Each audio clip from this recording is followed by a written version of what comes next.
Good evening, everyone. I would just like to start off by thanking you all for coming out to this amazing event. This event is the induction into the Hall of Fame for my great friend Peyton Manning. My name is Preston Dingus, and I would just like to say it is a great honor and privilege to introduce this great man to this great award.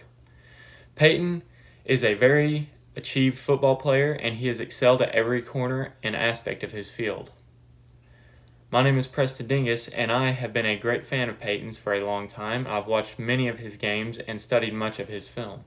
Overall, I think that I know, after watching all of his film and all of his games, that he is very deserving, perhaps the most deserving, of this award of anybody in a very long time.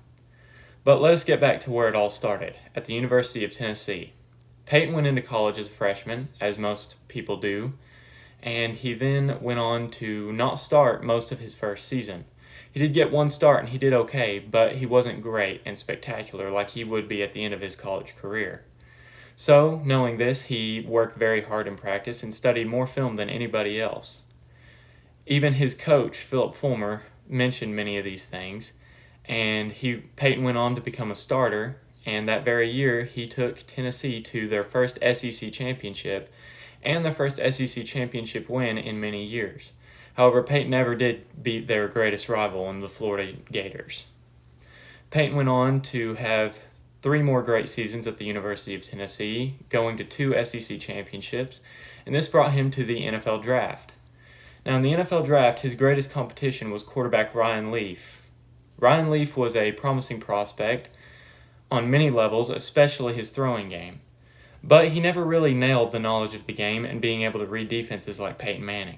As the days grew closer, they had the NFL Combine, and Peyton Manning did very great and blew up the Combine numbers, and his draft stock went from trending to through the roof, while Ryan Leaf did mediocre to average at best. The day of the draft came, and Peyton Manning, as many people suspected, was picked first overall to the Indianapolis Colts. Now, this pick would start off his great, historical, and monumental NFL career. With the Colts, his first season, he did nothing spectacular, but as many seasons went on, he eventually took the Colts to 2 Super Bowls, although he only won 1 of these Super Bowls. Once his time had come with the Colts, he was released and picked up by the Denver Broncos. He then played a few seasons with them, brought them to 2 Super Bowls, and only won the 1 Super Bowl. This last Super Bowl was on his last season, and with the win, he decided it was time to put the football to rest. Then he laid rest to the greatest career in the history of NFL football, in my opinion.